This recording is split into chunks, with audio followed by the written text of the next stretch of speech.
संनियमेन्द्रियग्रामं सर्वत्र समबुद्धयः ते प्राप्नुवन्ति मामेव सर्वभूतहिते रताः. ज्ञानेश्वरीच्या 12व्या अध्यायाचं चिंतन आपण करत आहोत आणि 12व्या अध्यायातील 4थ्या क्रमांकाचा हा श्लोक आहे.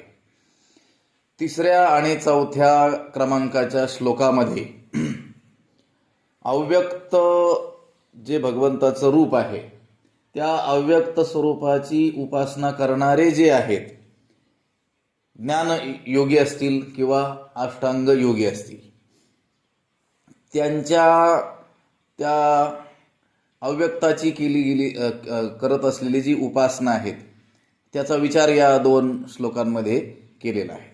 आणि 2ऱ्या श्लोकामध्ये व्यक्त रूपाची उपासना भक्तीच्या माध्यमातून करणारा जो कोणी भक्त आहे त्याचा विचार केलेला आहे. अर्जुनाचा प्रश्न होता की हे भगवंता, व्यक्त आणि अव्यक्त हे तुझी एक निभ्रांत.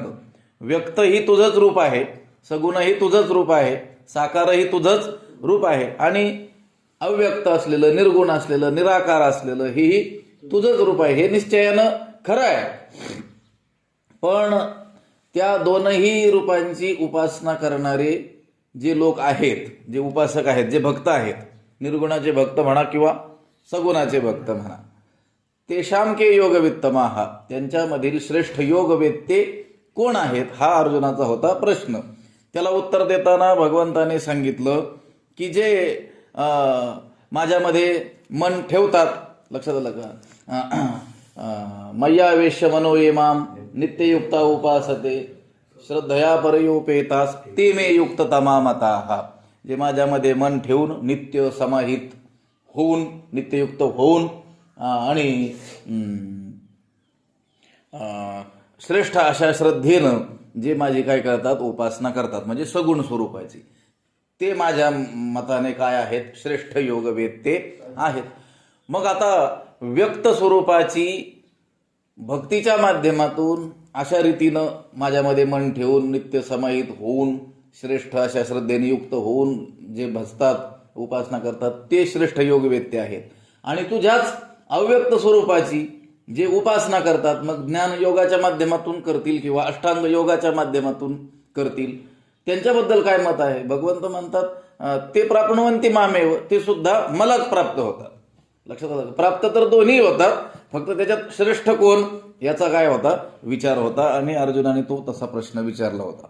त्याच्या प्रश्नाला उत्तर 2ऱ्या श्लोकात दिल्यानंतर मग राहिलेले अव्यक्त रूपाची उपासना करणारे जे आहेत त्यांचा विचार या 3ऱ्या आणि 4थ्या श्लोकात केला. त्यापैकी 3ऱ्या श्लोकामध्ये ज्ञानाच्या माध्यमातून त्या अव्यक्ताची उपासना करणारे जे आहेत त्यांचा विचार सांगितला. आणि या 4थ्या श्लोकामध्ये अष्टांग योगाच्या माध्यमातून अव्यक्त उपासनेचा हा 2रा प्रकार सांगितलेला आहे. लक्षात येत आहे का? व्यक्त आणि अव्यक्त. व्यक्ताची उपासना करणारे भक्त भक्तीच्या माध्यमातून, लक्षात आलं का, ते भगवंताचं त्यांच्याबद्दल काय मत आहे, ते मे युक्ततमा मताः, ते योगामध्ये मी श्रेष्ठ मानतो, युक्ततम असं मानतो. बरं, राहिलेले अव्यक्ताची उपासना करणारे त्याच्यात 2 प्रकार, ज्ञानाच्या माध्यमातून आणि अष्टांग योगाच्या त्यांच्याबद्दल काय मत आहे भगवंताचं? भगवंत म्हणतात ते प्राप्नुवन्ति मामेव, ते माम एव प्राप्नुवन्ति, ते मलाच प्राप्त होतात. तर मग आता ज्ञान योगाच्या माध्यमातून अव्यक्ताची उपासना करणारे त्यांचा विचार 3ऱ्या श्लोकात झाला. त्यावर ज्ञानोबरायांनी हे भाष्यही केलेलं आहे. मनाची नखी न लगे, बुद्धीची दृष्टी न लगे, इंद्रिया किरजोगे, काय होईल ते ध्यानालाही कठीण आहे, एक ठाई ते सापडत नाही. लक्षात आलं का? कोणत्याही कारणाने आकारामध्ये ते उत्पन्नच होत नाही. जे ज्याचं अस्तित्व सर्व काळ, सर्व रूपाने, सर्व वस्तुरूपाने ते आहे, हे बघून जे चिंतन आहे ते चिंतनच काय झालं, कष्टी झालं. आणि या 2 उभ्यामध्ये तर खूपच त्याचं वर्णन केलं. जे होय ना नो हे जे नाही ना आहे, ऐसे म्हणून उपाय उपजतीशी. मग त्याच्या प्राप्तीचे उपाय उत्पन्न झाले की नाही? ज्ञानोबरायांनी लिहिलं ते उपायच जन्माला आले नाही. उपाय का जन्माला आले नाही? कारण त्याला नेमकं काय म्हणावं तेच कळत नाही ना. जे होय ना, नाही ना, आहे ना, नाही ना, लक्षात आलं का? ज्याला उत्पन्न झालं असंही म्हणता येत नाही, नष्ट झालं असंही म्हणता येत नाही, म्हणजे जे उत्पन्नही होत नाही, नष्टही होत नाही. बरं, ज्याला नाही असंही म्हणता येत नाही कारण ते आहे, बरं आहे म्हणता येत नाही, कारण प्रत्यक्ष दिसत नाही.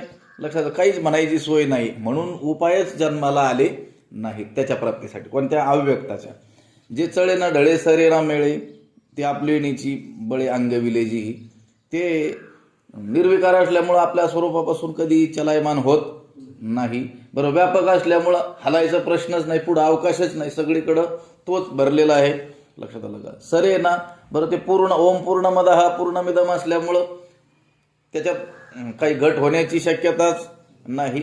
बरं, ते अत्यंत निर्लेप असल्यामुळं माया अविद्या इत्यादी दोषांनी ते लिप्तच होत नसल्यामुळं ते मळतही नाही. लक्षात आलं? ते शुद्ध असल्यामुळं. आणि असं जे ब्रह्मतत्व आहे, ते ब्रह्मतत्व ज्ञानबळाने ज्यांनी काय केलं? आपलंसं केलं. ते आपुलेनीची बळे अंगविले जीही, म्हणजे ज्या ज्ञानी लोकांनी, ज्ञानयोगी लोकांनी असं ते ब्रह्मतत्व त्याला काय केलं? आपल्या बळानं काय केलं? ज्ञानबळानं काय केलं? आत्मसात केलं. आता या 4थ्या श्लोकामध्ये जे अष्टांग योगी आहेत आणि ते अष्टांग योगाच्या माध्यमातून अव्यक्ताची काय करतात? उपासना करतात. त्यांचा काय केलेला आहे? प्रकार या ठिकाणी सांगितलेला आहे. संनियमेंद्रिय ग्रामम सर्वत्र समबुद्धयः ते प्राप्नुवन्ति मामेव सर्वभूत हिते रताः.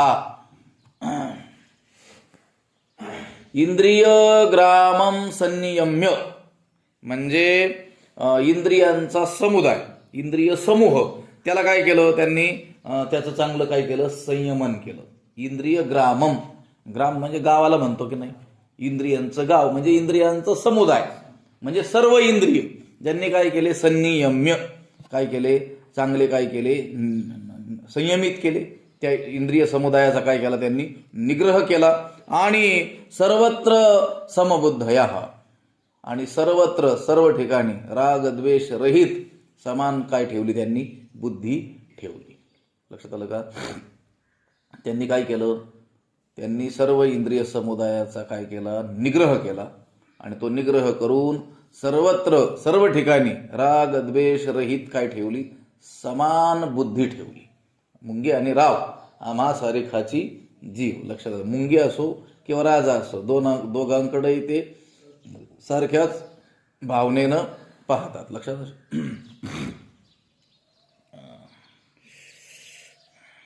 सर्वत्र समबुद्धयः.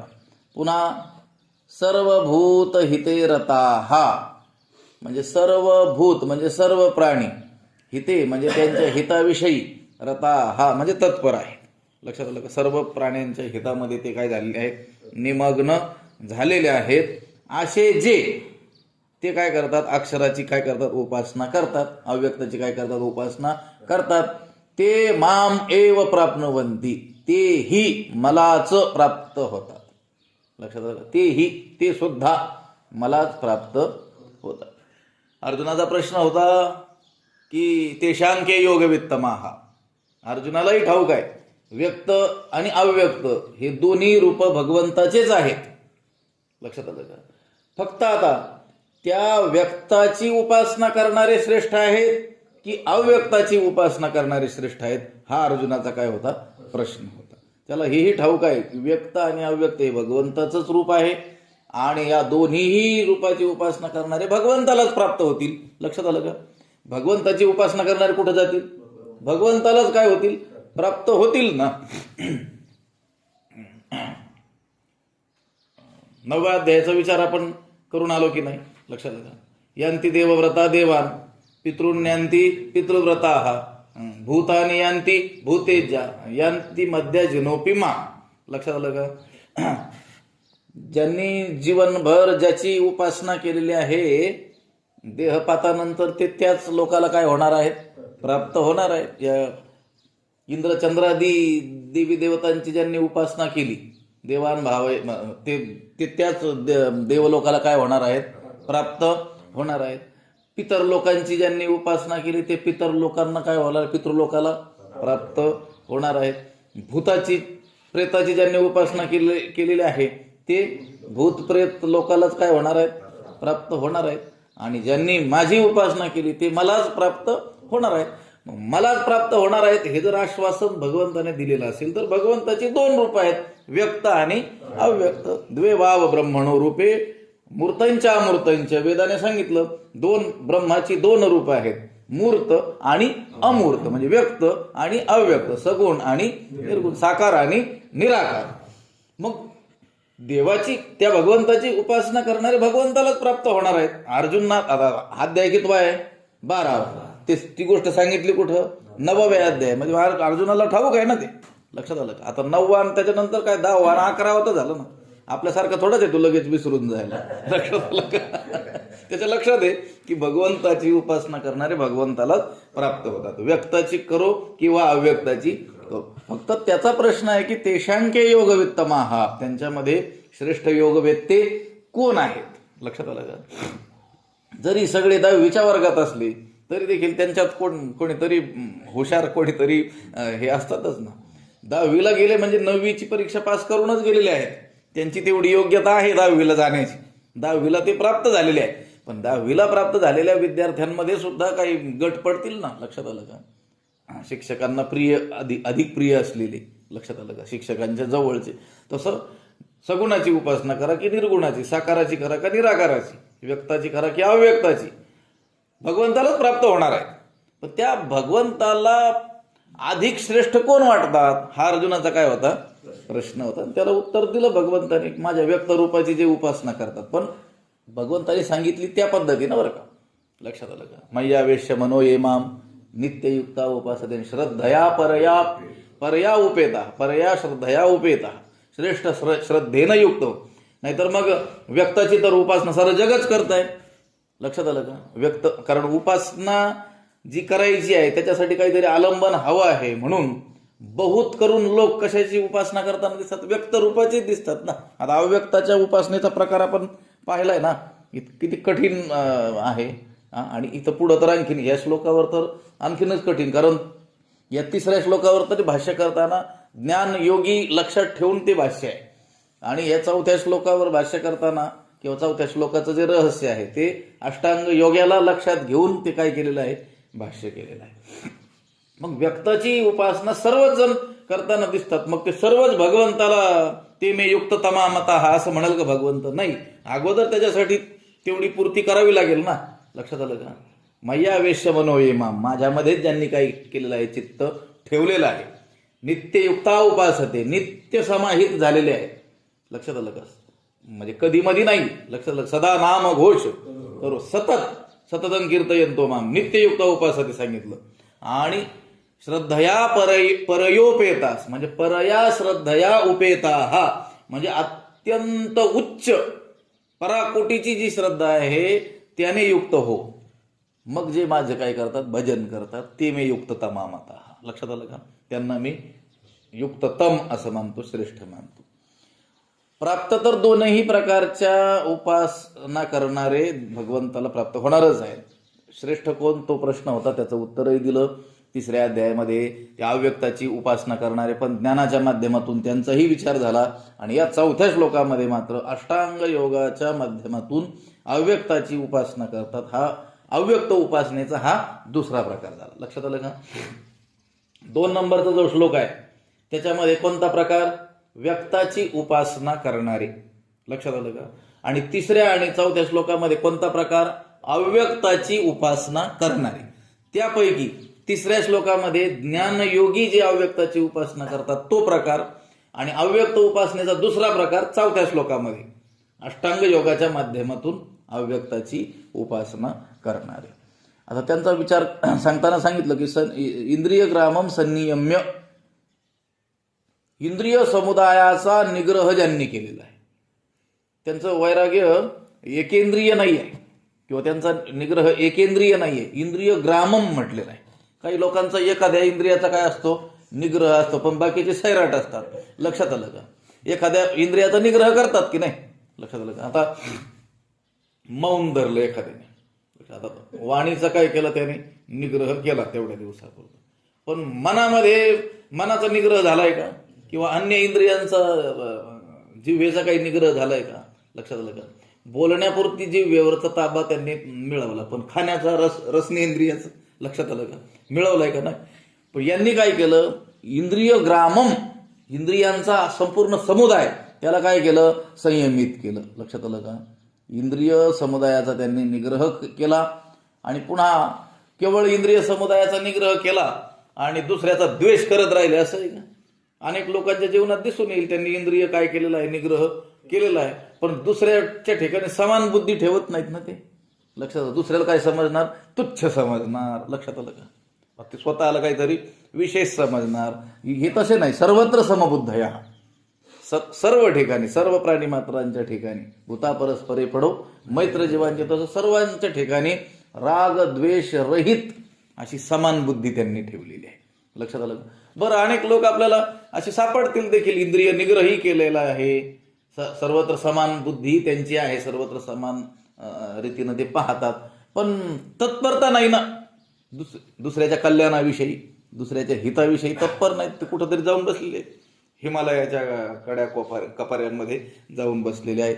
सर्व प्राण्यांच्या हिताविषयी तत्पर असतात. सर्व भूत हिते रताहा, असे जे आहेत ते माम एव प्राप्नुवंती, तीही मलाच प्राप्त होतात. हा काय आहे, हा श्लोकाचा केलेला अर्थ आहे. त्यावर ज्ञानोबरायांनी जे भाष्य केलेलं आहे ते अष्टांग योगाच्या माध्यमातून अव्यक्ताची जे उपासना करतात तो प्रकार इथं दाखवलेला आहे. आता त्या योग मार्गातील ज्या काही संज्ञा असतात, लक्षात आलं का, त्यांची कल्पना आपल्याला नसते. आपण काहीतरी कुठंतरी काहीतरी काही शब्द कानावर आपल्या गेलेले असतात. लक्षात आलं. मूलाधार चक्र, कुंडलिनी, लक्षात आलं का. असं काहीतरी आपण थोडंफार काय केलेलं असतं, ऐकलेलं असतं. आणि अलीकडच्या काळामध्ये थोडंसं हे योगाचा प्रचार या व्याधी दूर करणार्थ रामदेव बाबा वगैरे या लोकांनी केलेला असल्यामुळं थोडेसे काही शब्द आणखी काही परिचयाचे आपल्या झालेले आहेत. आसन, प्राणायाम वगैरे, हे की नाही, धारणा, ध्यान, काही काही शब्द अस्पष्ट असे काही आहेत परिचयाचे. पण त्याच्यातील ज्या पुढच्या ज्या अवस्था आहेत आणि त्याला संबोधित करण्याकरिता जे शब्द योजलेले आहेत योगदर्शनाने, त्याचा काही आपल्याला परिचय नसल्यामुळं हा विषय काय वाटतो, अत्यंत क्लिष्ट, अत्यंत कठीण असा वाटतो. आणि गोष्ट खरीच आहे. लक्षात आलं का. योग मार्गच एवढा कठीण आहे तर त्याचं वर्णन जिथं आहे तर ते कठीणच असणार ना. लक्षात आलं का. भक्तीचा भगवंतावर प्रेम करणारे जे भक्त आहेत त्यांच्या उपासनेचा प्रकार ज्या ठिकाणी येतो तिथं काय वाटतो, ऐकणाऱ्यांनाही काय वाटतो, आनंद वाटतो. चिंतन करणाऱ्यालाही काय वाटतो, आनंद वाटतो. आणि हे मी करू शकतो असं त्याच्या मनामध्ये एक काय होतो, निश्चय होतो आणि त्याला मार्ग मिळून जातो त्यामधून. ह्या अष्टांग योगाचं वर्णन ऐकताना झोप येण्याची काय असते, दाट शक्यता असते. लक्षात आलं का. संनियमेंद्रिय ग्रामम सर्वत्र समबुद्धया ते प्राप्नुवन्ति मामेव सर्वभूत हिते रताः.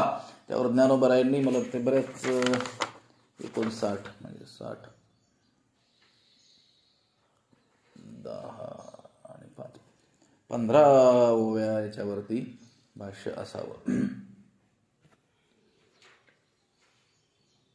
14 ओव्या. पै वैराग्य महापावके जाळोनी विषयांची कटके अधपली तवके इंद्रिये धरिली. पै वैराग्य महापावके, वैराग्य महापावके विषयांची कटके जाळूनी अधपली इंद्रिये तवके धरिली.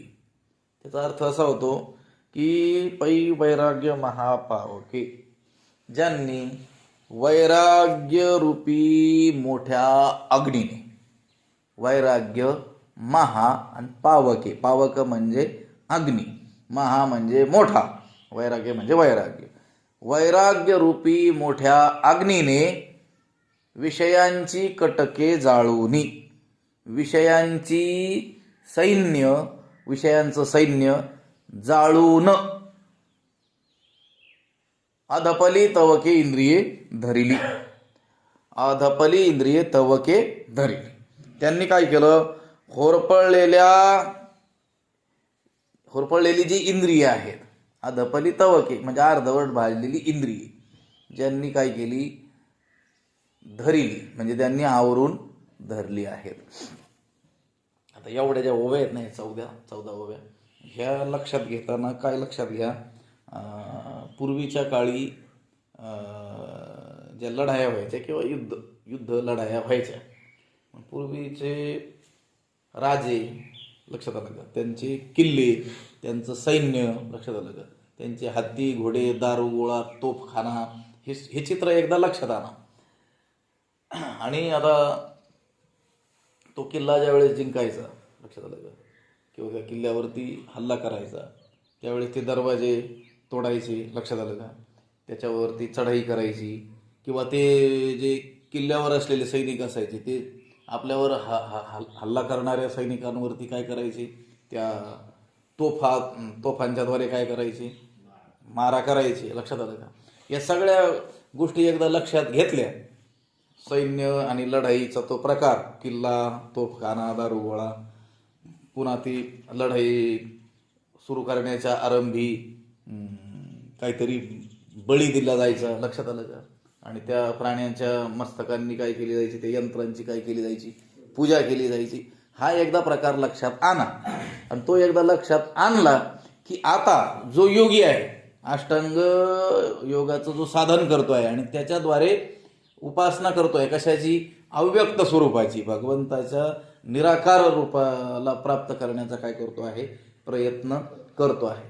तर त्याचा तो प्रयत्न जणू काही त्या लढाईसारखा आहे लक्षात आलं. कशासारखा आहे, लढाईसारखा. त्या लढाईमध्ये जे जे घडतं ना, अगदी तसंच या अष्टांग योग्याच्या जीवनामध्ये घडत असतं भगवंताच्या निराकार रूपाची उपासना करत असताना. आता छत्रपती शिवाजी महाराजांची लढाईची जी पद्धत होती ना, गोरिला वार, त्याचं शिक्षण जगातल्या मोठमोठे बलाढ्य जे राष्ट्र आहेत ते आपल्या काय करतात, सैनिकांना देतात, अजूनही देत असतात. आपल्यालाच आपल्या लोकांचं महत्त्व कळत नाही. जगामध्ये जिथं सैनिकी शिक्षण चालतं तिथं त्या सैनिकी शिक्षणाचा एक भाग म्हणून शिवाजी महाराजांच्या या लढाईचा जो प्रकार आहे तो शिकवला जातो. अगदी 400-200 सैन्यानिशी ते काय करायचे, हजारोंची फौज फाटा असलेले जे मुघलांचं सैन्य त्याच्यावर चढाई करून आक्रमण करून काय करायचे, त्यांचा निपात करायचे. किंवा ते हजारो 10,000 20,000ची फौज घेऊन आलेले असले किल्ला जिंकण्यासाठी, तरी देखील त्या किल्ल्यावर 400-200 असलेले मावळे त्यांचा काय करायचे, प्रतिकार करायचे, वर्षानुवर्ष काय करायचे, प्रतिकार करायचे. या नाशिकजवळ एक किल्ला आहे, त्या किल्ल्यावरती अगदी 100-200 मावळे होते आणि 10-15 हजाराची फौज घेऊन एक त्या मुघलांचा सेनापती 2 वर्ष लढत होता. 2 पावसाळे त्याने तिथं खाल्ले, लक्षावधी रुपये खर्च केले आणि त्याचे अनेक सैनिक त्यात दगावले, पण त्या किल्ल्यावर तर काही चढाई करता आली नाही. ते काय करायचे, त्यांनी मोठमोठे लाकडाचे ओंडके वरती नेऊन ठेवलेले होते लक्षात आलं का. पुन्हा आता मध्ये वाचलं होतं मी की छत्रपती शिवाजी महाराज आपल्या प्रत्येक किल्ल्यावरती तुपाच्या विहिरी भरून ठेवत होते लक्षात आलं का. कशाच्या, तुपाच्या विहिरी, हे गावरान तूप आहे ना, त्याच्या विहिरी भरून ठेवलेल्या असायच्या. कशासाठी, ते ज्वलनशील पदार्थ आहे लक्षात आलं का. ते ओंडके पेटवायचे, त्याचे निखारे तयार करायचे आणि ते खाली सोडू द्यायचे. ते म्हणायचे हा प्रकार तर आम्ही पाहिलाच नाही कधी. ते जे सैनिक होते ते लक्षात आलं का. इथं पहिल्यांदा काय सांगितलं, तो प्रकार एकदा लक्षात आणा. त्यांची ती लढाई, त्या लढाईचा प्रकार लक्षात आला का. अगदी जीवानीशी ते लढत आहेत आणि जे काही करता येणं शक्य आहे प्रतिकार करण्यासाठी ते सर्व ते करत आहे लक्षात आलं का. पै वैराग्य महापावके जाळून विषयांची कटके अधपली तबके इंद्रिये धरली. त्यांनी इंद्रिये आवरून धरलेली आहेत लक्षात आलं का. मग कशी इंद्रिये, अर्धवट भाजलेली, अधपली अर्धवट भाजलेली इंद्रिये. अर्धवट भाजलेली म्हणजे कोणत्या उष्णतेने, ते म्हटले वैराग्य रूपी मोठ्या अग्नीनं विषयांचं सैन्य जाळून टाकलं त्यांनी लक्षात आलं का. विषय, पंचविषय, शब्द स्पर्श रूप रस गंध, आणि हे जे विषय आहेत या विषयांचं सैन्य लक्षात आलं का. काय केलं त्यांनी, जाळलं. कोणी जाळलं, तो अष्टांग योगी. लक्षात घ्या, तो योद्धा आहे. युद्ध करणारा कोण आहे, लढाई करणारा तो अष्टांग योगी. अष्टांग योगाच्या माध्यमातून तो निराकार स्वरूपाची उपासना करतो आहे. तर त्याचा तो प्रकार किती कठीण आहे हे इथं सांगतात लक्षात आलं का. त्याने विषयांचं सैन्य काय केलं? जाळून टाकलं. विषयांचं सैन्य हे जाळलं कशाने? वैराग्यरूपी महापावकी, वैराग्यरूपी मोठ्या अग्नीनं त्याने विषयांचं काय केलं? सैन्य जाळून टाकलं. विषयाला काय म्हटलं इथं? सैन्य म्हटलं. कटक, लक्षात आलं का? राहो तेथे कटक असं म्हटलेलं नाही. राजा तेथे सैन्य. कटक शब्दाचा अर्थ आहे सैन्य. विषयाला काय म्हटलेलं आहे? सैन्य म्हटलेलं आहे. आणि हे विषयांचं सैन्य त्याने काय केलं? जाळून टाकलं. कशाने? वैराग्यरूपी महा म्हणजे मोठ्या अग्नीनं. म्हणजे स्वतःमध्ये वैराग्याच्या माध्यमातून त्याने या विषयांचं सैन्य जाळलं, वैराग्यरूपी मोठ्या अग्नीनं.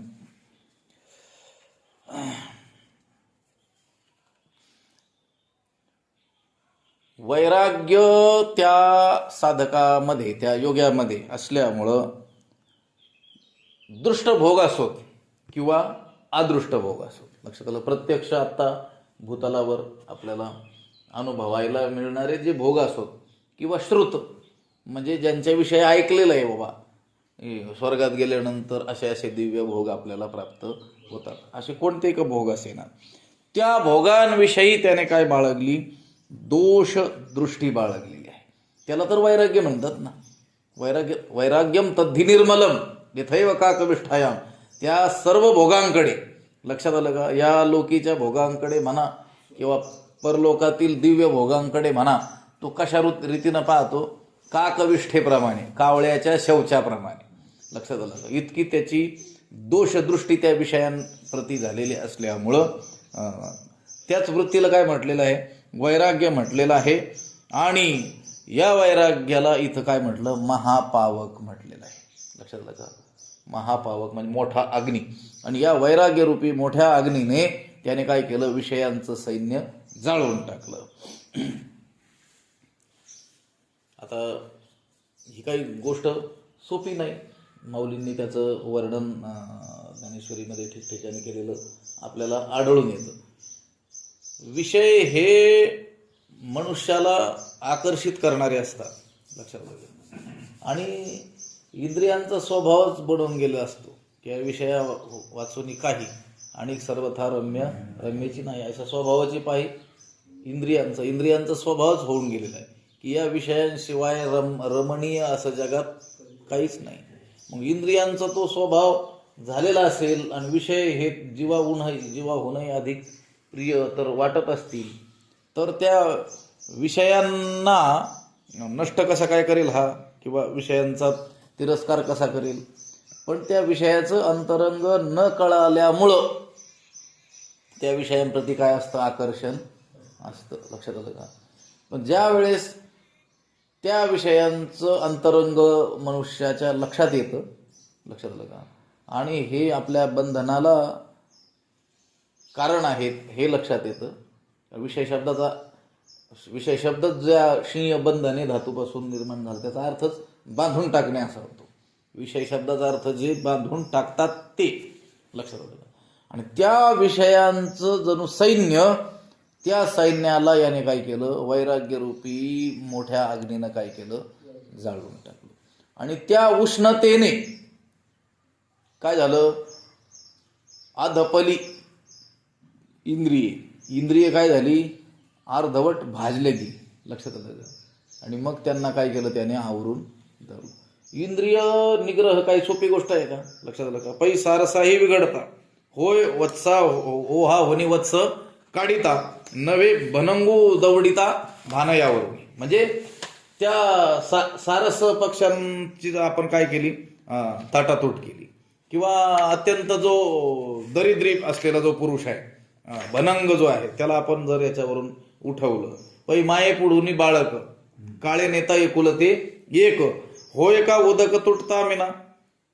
एखाद्या स्त्रीला विवाहोत्तर दीर्घ काळाने काय झाला? पुत्र प्राप्त झाला आणि एकुलता एक पुत्र, लक्षात आलं का? आणि तो काळाने तिच्या समोरून काय केला? ओढून गेला. म्हणजे तो मृत्युमुखी पडला, तर त्या आईला होणारं जे काय आहे दुःख आहे, किंवा उदका तुटता मिना म्हणजे माश्याला त्या जळातून जळा वेगळी मासोळी, जीवना वेगळी मासोळी, तैसा तुका तळमळी. मग ते तुकोबराय भगवंताच्या ह्याच्याविषयी बोलतात. पण इंद्रिये आणि विषय यांची ताटातूट करताना त्या साधकाला होणारे जे कष्ट आहेत त्याचं वर्णन ज्ञानोबरायांनी त्या 2-3 ओव्यामध्ये केलेलं आहे. उदाहरणं दिलेली. शेवटचं उदाहरण देताना त्यांनी ते माशाचं आणि पाण्याचं दिलेलं आहे. लक्षात आलं. पाण्या वाचून मासा राहूच शकत नाही, कारण ते जीवन म्हणजे पाणी हेच त्याचं काय आहे, जीवन आहे. लक्षात आलं. पाणी हेच त्याचं जीवन आहे. तसं हे इंद्रिय जे आहेत, ह्या इंद्रिय हे विषयान वाचून राहूच शकत नाही. पण हा जो साधक आहे त्या विषयातून यांची काय करतो, ताटातूट करतो. त्यावेळेस त्या इंद्रियांना अपार दुःख होतं.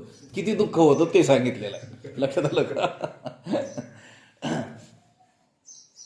एखाद्या मुलाला टीव्ही बघत असताना त्याच्या आवडीचा काही कार्यक्रम त्याच्यामध्ये लागलेला असताना त्याच्यातून उठवून द्या बरं तुम्ही. लक्षात आलं का? किंवा आता टीव्हीचं तर बाजूला राहिलं, ते मोबाईल त्यांच्या हातातून हिसकावून घ्या बरं. ते एका मुलाने तर आईलाच काय केलं, मारलं, गोळीच घातली. काय घेतलं म्हणून, हातातून मोबाईल घेतला म्हणून. लक्षात आलं का? म्हणजे तो विषय झाला ना, रूप विषय झाला ना नेत्राचा, नेत्रेंद्रियाचा. विषयापासून या इंद्रियांची ताटातूट करताना प्रचंड काय होत आहे, दुःख त्या इंद्रियांना होत आहे. पण तैसे विषयाचे घर इंद्रिया सांडिता थोर, युगांत होय ते वीर विराग साहती. हे जे पाण्यापासून त्या माशाला बाजूला काढताना म्हणा, किंवा त्या आईच्या समोरून ते बालक काळाने, एकुलते एक बालक मृत्युमुखी ज्यावेळेस पडतं त्यावेळेसचं ते दुःख म्हणा, अगदी तसं त्याचप्रमाणे विषयांचे घर इंद्रिया सांडिता थोर. विषयांचं घर सांडताना त्या इंद्रियांना काय होतं, अत्यंत युगांत झाल्यासारखाच होतो. परंतु हे सर्व दुःख ते वीर, ते धीर, धैर्यवान, वीर असलेले जे पुरुष आहेत, वैराग्यवान असलेले जे पुरुष आहेत, ते काय करतात, सहन करत असतात. लक्षात आलं का? या योग्याने काय केलं, वैराग्यरूपी मोठ्या अग्नीनं या विषयांचं काय केलं, सैन्य जाळलं. आणि त्या उष्णतेनं अर्धवट भाजलेली जी इंद्रिये आहेत त्यांनी काय केली, आवरून धरली. लक्षात आलं का? अगोदर काय केली, विषयांची आणि त्यांची ताटातूट केली. त्या विषयांचं सैन्यच काय केलं, जाळून टाकलं. लक्षात आलं का? आणि मग त्या उष्णतेने भाजलेली, अर्धवट भाजलेली ही इंद्रिये, लक्षात आलं का, मग त्यांना काय केलं, आवरून धरलं. आता याच्यामध्ये खूप वेगवेगळे अँगलनी जर आपण विचार केला या ओव्यांचा, तर खूप मोठा विषय या थोड्या थोड्या शब्दांमध्ये काय झालेला आहे, भरलेला आहे.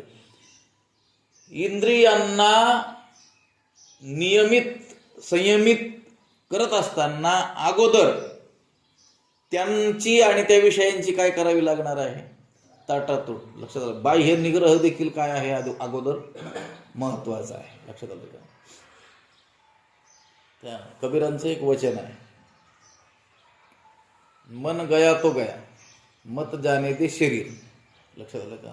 एखाद्या विषयाच्या ठिकाणी आपलं मन गेलं, जाऊन नाही द्यावं, पण गेलं तर काय हरकत नाही, गेलं तर गेलं, पण शरीर जाऊ नको दे. लक्षात आलं का? एकादशी आहे, भजेच खावे वाटले त्याला. आता वाटले काय, आता वाटले तर वाटले, मन गेलं तर गेलं, पण शरीराने चालत हॉटेलपर्यंत जायचं नाहीये. लक्षात आलं का? मन गेलं तर जाऊ दे, पण मत जाने दे शरीर. न खिचेगी कमान तो कहा जाएगा तीर. जर ती धनुष्याची दोरीच ओढले गेली नाही तर मग धनुष्य बाण कसा काय जाईल, असं त्यांनी उदाहरण दिलेलं आहे. लक्षात आलं का? ते मन आपोआपच काय होईल, गप्प राहील. तो म्हणेल हे काय, हा मनुष्य काय माझं ऐकत नाही. मी किती वेळ त्याला सांगितलं आज भजे खायला पाहिजे, तो हा काही उठून हॉटेलपर्यंत जात नाही, किंवा पत्नीला काही करायचे सांगत नाही. लक्षात आलं का? काय 4 वेळेस मनात येईल, 10 वेळेस येईल, 100 वेळेस येईल, नंतर ते काय होईल, आपोआप थकून जाईल. लक्षात आलं का? पण जर का मनात आलं, लगेच पाय चालू लागले तर मग मात्र कठीण होऊन जाईल. म्हणून इथं अगोदर त्याने काय केलं, वैराग्यरूपी मोठ्या अग्नीनं विषयांचं सैन्य जाळून टाकलं, आणि त्या उष्णतेनं अर्धवट भाजलेली जी इंद्रिय आहेत मग त्यांचं काय केलं, त्यांना धरलं. अदपलित वके इंद्रिये धरिली. मग काय केलं, मग संयमाची थाटी का धाटी, धाटी. सुनी मुरडिली उफराटी, इंद्रिये कोंडिली कपाटी, हृदयाची. लक्षात आलं का? मग संयमाची धाटी, सुनी मुरडिली उफराटी. नंतर मग काय केलं? मग म्हणजे नंतर त्याने काय केलं? संयमाची धाटी, तर काय केलं? निग्रहाची ताटी. इंद्रियांच्या पुढं निग्रहाची काय केली? ताटी लागली. कारण विषयांकडे धावत जाणारे जे हे इंद्रिय आहेत, देहाच्या बाहेर असलेले जे विषय, त्या विषयांकडे धावणारे जे हे इंद्रिय आहेत, त्या इंद्रियांच्या पुढं त्यांनी काय केली? ताटी लावली. लक्षात आलं का? या पशूंसाठी सुद्धा आपण काय करत असतो? असं कंपाऊंड, कुंपण काय करत असतो? घालत असतो. मग संयमाची धाटी, सुनी मुरडिली उफराटी, इंद्रिये कोंडिली कपाटी, हृदयाची. आणि त्यांना त्या इंद्रियांच्या पुढं, विषयांकडे धावत जाणाऱ्या त्या इंद्रियांच्या पुढं निग्रहाची काय केली? त्याने ताटी लावलेली. संयमाची धाटी, संयम म्हणजे निग्रह, याचीच काय लावली? ताटी लावली. आणि मुरडिली, त्यांना काय केलं? परत मागं वळवलं. लक्षात आलं? उफराटी, उलट काय केलं? परत त्यांना वळवलं, म्हणजे अंतर्मुख केलं. आणि इंद्रिये हृदयाची कपाटी कोंडिली, आणि हृदयाच्या कपाटात त्या इंद्रियांना काय केलं? कोंडून ठेवलं. लक्षात आलं का? हे जे इंद्रिय विषयांकडे धावणं हा ज्यांचा स्वभाव आहे, विषयांकडे जे धावत आहेत, त्या इंद्रियांच्या पुढे त्यांनी ती मर्यादा ओलांडू नये म्हणून काय केली? निग्रहाची काय केली? ताटी लावली. संयमाची धाटी, संयम. लक्षात, नियम. जीवनामध्ये नियम आला म्हणून यम नियम ह्या मार्गामध्ये तर प्रथमतः यम नियम, मग आसन प्राणायाम. लोक प्राणायामच करताना दिसतात, आणि यम नियम तर काय असतात माहीतच नाही. लक्षात आलं?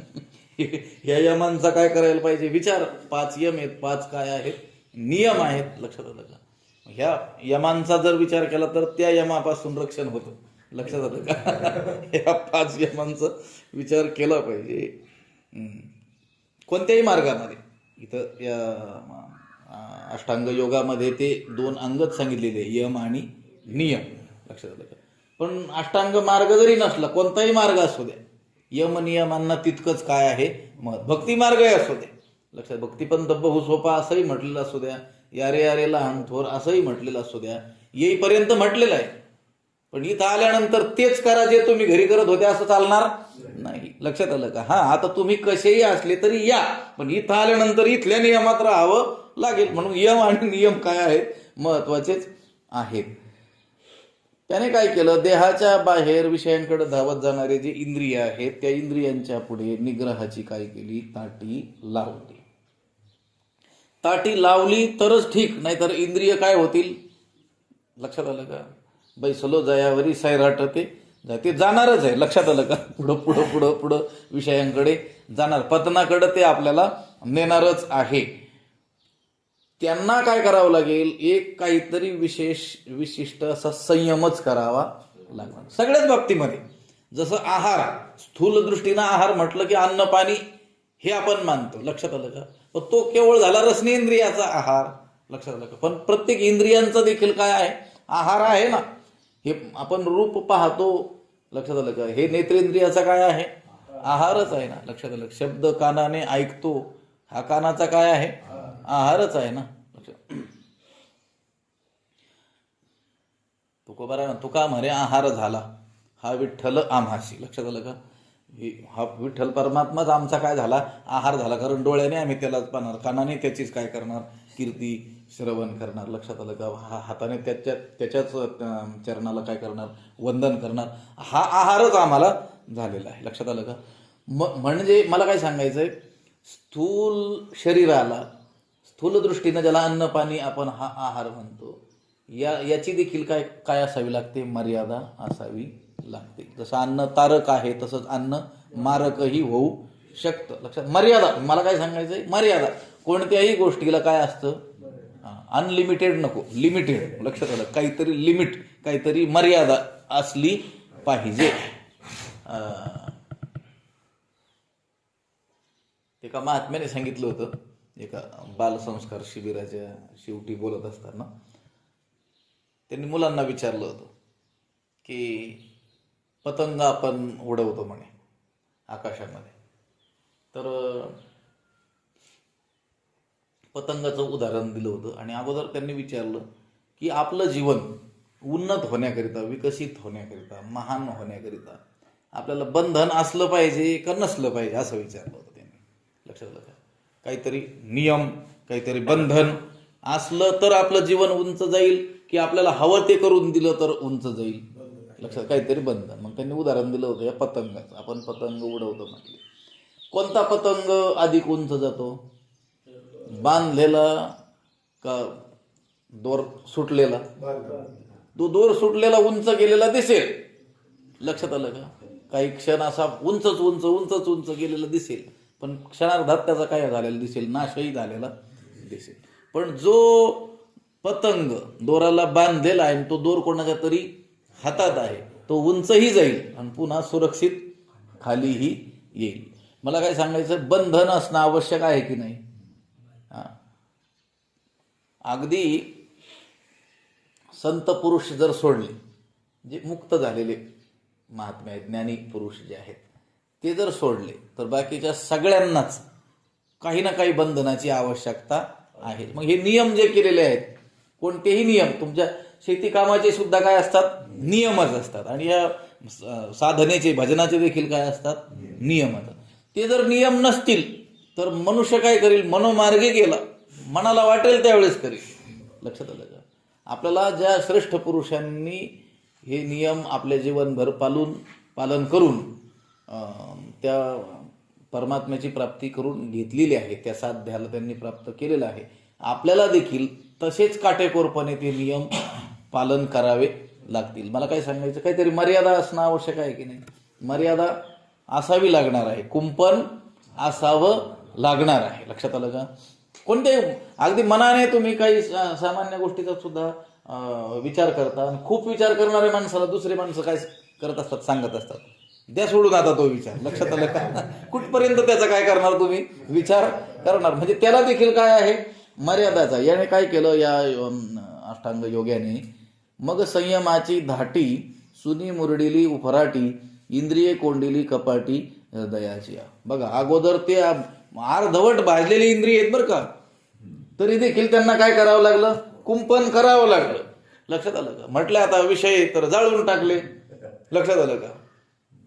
आणि मग आता इंद्रिय निग्रहाची काय आवश्यकता आहे?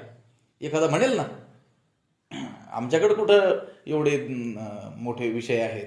विषय छोटा असो की मोठा असो, तो पतनच करणार. लक्षात आलं का? आता फार एकदम खाली नाही बोलता येत आपल्याला. काही लोक म्हणतील ना की बुवा जे अत्यंत श्रीमंत असलेले लोक आहेत, की ज्यांच्याकडे सर्व विषय त्यांनी काय केले? संपादन केलेले आहेत, त्यांचा नाश होईल. लक्षात आलं का? त्यांना इंद्रिय निग्रहाची काय असेल? आवश्यकता असेल. पण आता तर आमच्याकडे ते विषयही नाही आहेत, आम्हाला इंद्रिय निग्रहाची काय आवश्यकता नाही. रंकाला जेवढी, राजाला जेवढी इंद्रिय निग्रहाची आवश्यकता, तेवढीच इंद्रिय निग्रहाची आवश्यकता कोणाला आहे? रंकाला देखील आहे. लक्षात आलं का? कारण त्याच्या भाग्याने त्याला प्राप्त झालेले विषय जेवढे घातक आहेत, ते कितीही दिव्य असले तरी यालाही याच्या प्रारब्धाने प्राप्त झालेले विषय तितकेच नरकाला नेणारे आहेत. लक्षात आलं का? तेवढंच पतन करणारे आहेत. म्हणून इथं पहिल्या ओवीमध्ये म्हणजे 46व्या, वैराग्य रूपी मोठ्या अग्नीनं त्याने विषयांचं सैन्यच काय केलं? जाळून टाकलं. विषयांचं सैन्य काय केलं? त्याने जाळून टाकलं. आणि त्या उष्णतेने अर्धवट भाजलेली इंद्रिय काय केली? आता आवरून धरली तरी सुद्धा त्याने संयमाची धाटी, मग म्हटलेलं आहे ना, हे झाल्यानंतर. लक्षात आलं का? अगोदर त्या विषयांचं सैन्य जाळलंय, हे देखील अर्धवट करपले, भाजले. लक्षात आलं का? तरी देखील नंतर त्याला संयमाची काय करावी लागली? धाटी, संयम निग्रहाची ताटी त्याला लावावी लागलेली आहे.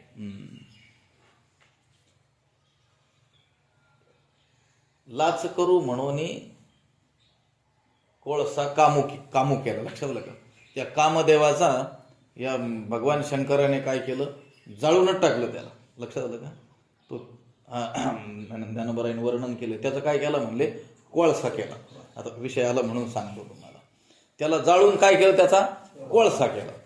म्हणजे आता कामदेव आता कोणत्या रूपात उरलेला आहे, कोळसा रूपात उरलेला आहे. लक्षात आलं का? भगवान शंकराला छेडायला गेलता, भगवान शंकराने त्याचं काय केलं, भस्म केलं. भस्म केलं म्हणजे माऊली म्हणतात त्याप्रमाणे कोळसा केला. मग कोळसा झालेला जो कामदेव आहे तो जगाला आता एवढा त्रास देतो. लक्षात आलं का? त्याचा जर कोळसा झाला नसता तर त्याने काय केलं असतं. लक्षात आलं का? आलं बरोबर. साखरे महाराज म्हणत असतात, ते म्हटले माऊलींनी सांगितलं त्याचा काय केला, कोळसा करून टाकला. त्या कोळसा झालेल्या कामाने या जगाला एवढं उत्पीडन केलेलं आहे. मग तो जर कोळसा झाला नसता, तेवढा सामर्थ्यवान पुन्हा राहिला असता, तर जगाचं काय झालं असतं. लक्षात आलं? ही इंद्रिये अर्धवट भाजलेली इंद्रिये त्याने आवरून धरलेली आहेत. विषयांचं सैन्य जाळून टाकलेलं आहे. तरी देखील त्याला काय करावी लागली, संयमाची ताटी लावावीच लागली. मग संयमाची धाटी सुनी मुरडिली उफराटी, इंद्रिय कोंडिली कपाटी हृदयाची या. मग देहाच्या बाहेर विषयांकडे धावत जाणारे जे इंद्रिय आहेत त्यांच्या पुढे निग्रहाची ताटी त्याने लावून त्यांना परत वळवलं, अंतर्मुख केलं. कोणाला? इंद्रियांचा स्वभाव आहे परायंची खाणी वेतृणत स्वयंभूस तस्मात परांग पश्यती नांतरात्मा कश्चित धीर प्रत्यगात्मानमैक्षत आवृत्त चक्षु अमृतत्वमिच्छन. कठोपनिषदातला मंत्र आहे. त्यांनी सांगितलं की बाबा ह्या परमात्म्याने ह्या इंद्रियांना बहिर्मुख करून जणू काही त्यांच्यावर अन्याय केला, अत्याचार केला आणि त्यांची हिंसाच केली. व्यतृणत मोठी हिंसा केली. कोणी? परमात्म्याने. इंद्रियांना काय बनवून? बहिर्मुख बनवून. इंद्रिय आतमध्ये पाहतच नाहीत. लक्षात आलं? कुठं पाहतात? काही लोक नाही का, घरात काय चाललं ते नाही, जगात काय चाललं, घरात काय चाललं ते बघायचं अगोदर. लक्षात आलं का? गावाचं कसं होईल आणि जगाचं कसं होईल, ह्या देशात काय चाललं, कोणी कोणावर हमला केला, घरी काय कमी आहे का जास्त आहे ते बघायचं ना. लक्षात आलं का? ही इंद्रिय काय करतात, बहिर्मुख त्याने बनवलेली आहे. आणि बहिर्मुख बनवल्यामुळे जणू काही त्यांची हिंसाच झाली, त्यांचा घातच झाला असं म्हटलेलं आहे. बाहेरच ते पाहतात. नांतरात्मन, अंतरात्म्याकडं ते पाहतच नाहीत. सतत कुठं धावतात? बाहेरच धावतात. पण कश्चित धीरा, कोणीतरी एखादा धीर पुरुष प्रत्यगात्मानमैक्षत त्या इंद्रियांना काय करतो, अंतर्मुख करतो. लक्षात आलं का? अमृतत्वम इच्छन, अमृतत्वाच्या इच्छेनं, अमरत्वाच्या इच्छेनं, त्या परमात्म्याचं दर्शन करण्याच्या इच्छेनं. लक्षात आलं का? पछाडलेला मनुष्य कोणीतरी धीर पुरुष काय करतो, त्यांना आत वळवतो. मग तिथं धीराची व्याख्याही झाली. धीर कोण? लक्षात आलं का? जो बहिर्मुख धावणाऱ्या इंद्रियांना काय करतो, अंतर्मुख करतो, त्यालाच म्हणायचं धीर. व्यवहारात धीर तो थोडा धट असलेला माणूस, त्याला काय म्हणतात, धीर म्हणतात. तो धीर नाही खरा. लक्षात आलं का? खरा धीर पुरुष तुका म्हणे वीर्या वीर संत धीर समुद्र. संत धैर्याचा काय आहे, सागर आहे. लक्षात आलं का? सुनी मुरडिली उफराटी, त्यांनी त्या इंद्रियांना अंतर्मुख केलं. आता निग्रहाची ताटी लावल्यामुळं त्यांना तर काय ती ओलांडता येईना कंपाऊंड. मग काय केलं त्याने, त्यांना अंतर्मुख केलं. आणि इंद्रिय कोंडिली कपाटी हृदयाचे, आणि हृदयाच्या कपाटामध्ये ते इंद्रियांना काय केलं, कोंडून ठेवलं. योग्याचं वर्णन आहे बरं का, तो योगी पुरुष. अपानीची या कवाडा लावणी आसन मुद्रा सुहाडा मूळ बंधाचा हुडा पन्नासीला. अपानीची या कवाडा, सुहाडा आसन मुद्रा लावणी, अपानाच्या दाराला बळकट अशी आसन मुद्रा, वज्रासनाची मुद्रा त्याने लावली. तो योगी योग साधना करत असताना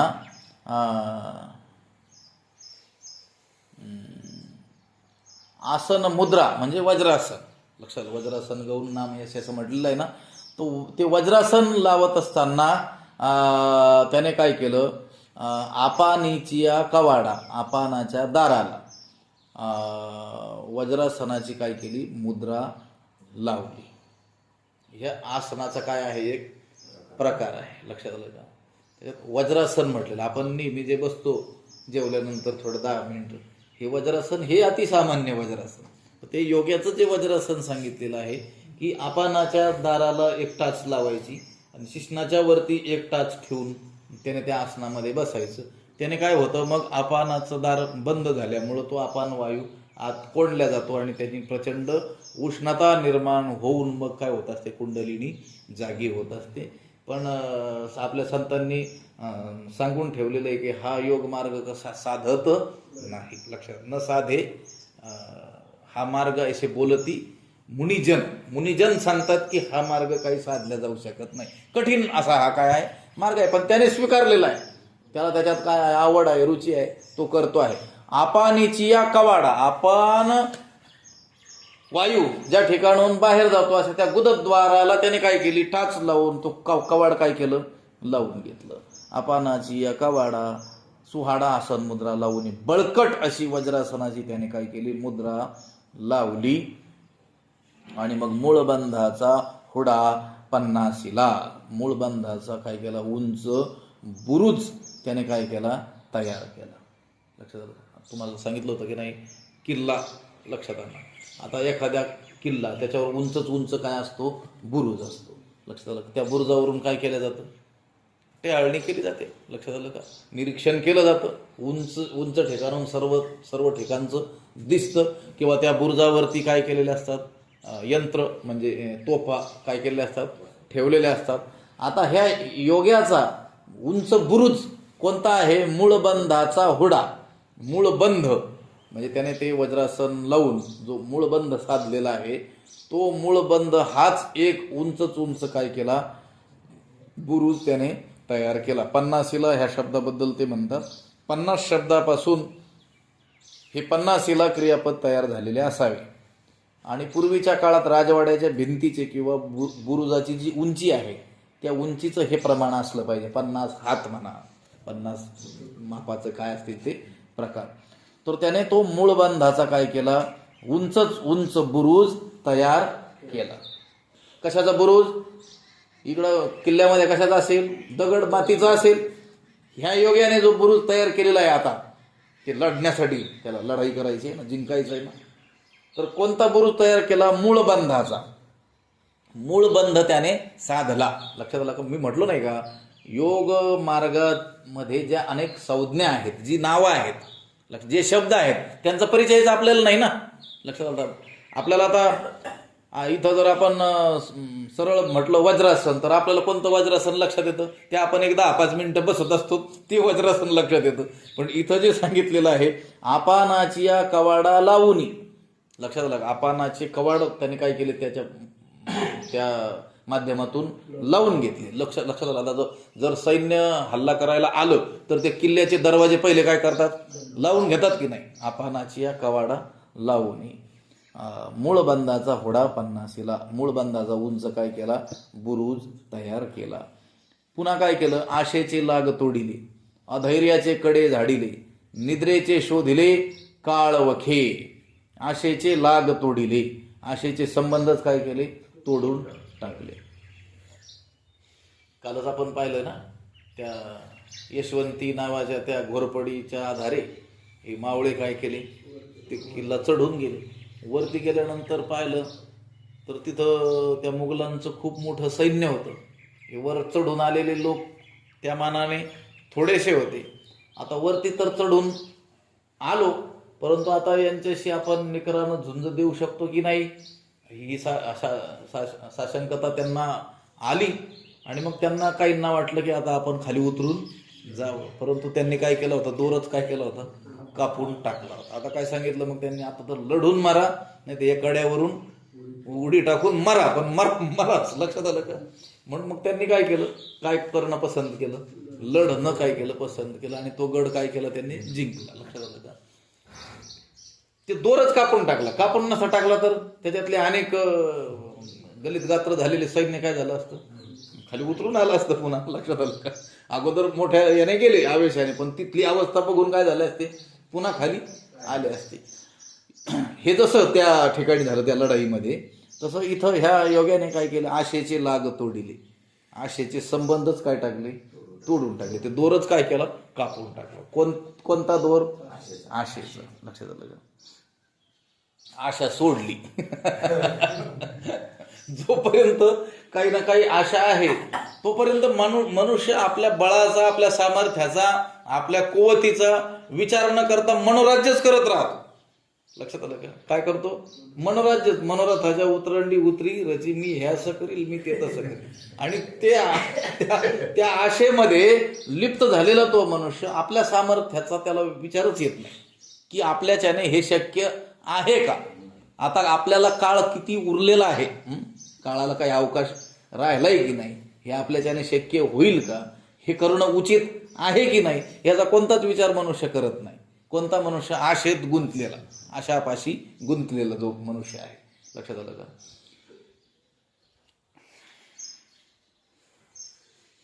त्या दुर्योधनाचं सगळं सैन्य मेलं.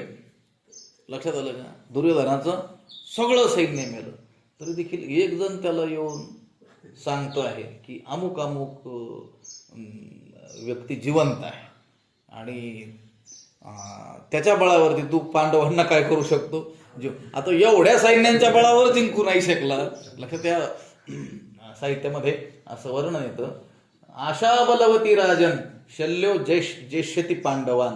शल्य राहिलेला आहे म्हटले आणि तो काय करील, तुझ्या वतीनं लढाई करून त्या पांडवांना जिंकील. आणि तरी त्याने आशा धरली होती. कोणी? दुर्योधनाने आशा धरली. आशा इतकी वाईट आहे. याने काय केलं, या योग्याने आशेचे लाग तोडिले. आशेचा काय केला, संबंधच तोडून टाकला. कारण आशा जोपर्यंत आहे तोपर्यंत दुःख असणारच आहे. आशा जैसी दुःखाते व्याली निंदा दुरिते, हे असो जैसे दैन्याते दुर्भगत्व. आशा ही दुःखालाच जन्म देते. लक्षात आलं का? आशा दुःखालाच काय करते? ही आशा सर्व दुःखांची काय आहे, जननी आहे. लक्षात आलं का? लेकरवाळी आहे बिचारी. तिच्या पोटी जन्माला येणारे सर्व पुत्र म्हणजे दुःख, महादुःख, ही दुःखच आहेत. लक्षात आलं का? त्याने काय केलं, या आशेचे लाग, आशा ही समूळ खनोनी तेव्हाची गोसावी व्हावे तेने, नाहीतरी बरे असावे संसारी, फजिती दुसरी करू नये. लक्षात, तू खबर आहे, तू खबर आहे, आपले सरळ सांगतात बिचारे. तुम्हाला लक्षात येईल असं सांगतात, पण लक्ष दिलं तर लक्षात येईल. लक्षात आलं का? गोसावी ज्याला व्हायचंय, गोसावी म्हणजे गावातले गोसावी, साधू ज्याला व्हायचंय. लक्षात आलं का? त्याला ही आशा काय करावी लागणार आहे, तोडावी लागणार आहे. असं नाही, खणून काढावी लागणार आहे. तुकोबराय जपून शब्द वापरतात. तोडावी लागणार म्हटलं पुन्हा फुटणार. आशा ही समूळ खणून काढावी. आशा तोडावी म्हटले नाहीत ते, कारण हे तोडलेले वृक्ष पुन्हा जोमाने आडवेने अंगे फाके, मग आडवे उभे ते काय होतात, फाकत असतात. ज्ञानवरायने लिहिलेलं आहे ना. हे काय करावं लागणार, मुळापासून. म्हणून आशा ही समूळ खणोनी तेव्हाची गोसावी व्हावे, नाहीतरी बरे. नाहीतर बरं आहे म्हटले असावे संसारी, फजिती दुसरी करू नये. लक्षात आलं? ही दुसरीच फजिती आहे ना. लक्षात आलं का?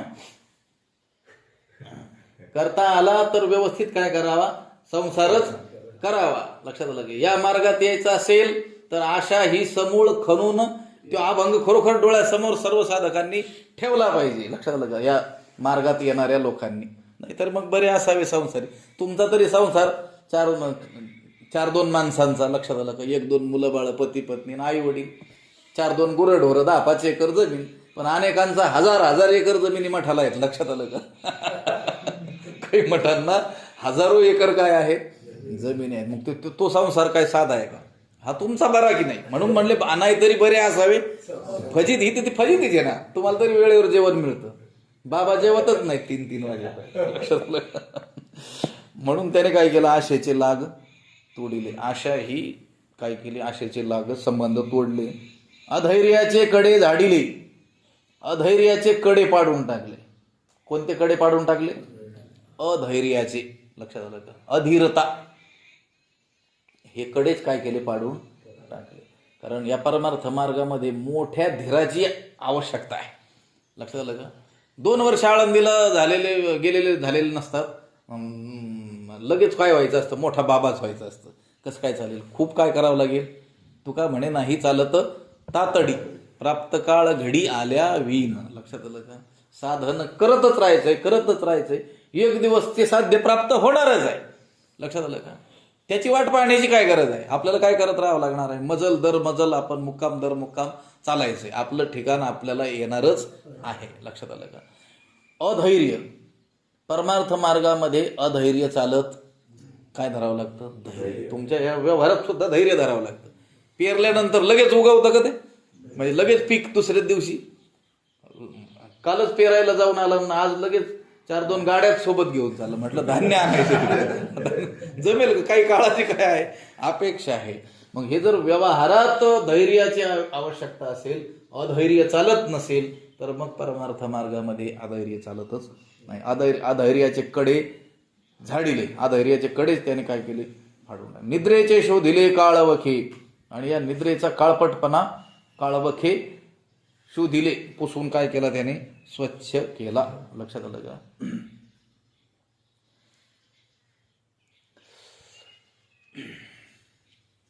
साधकाला अतिनिद्रा घेऊनही चालत.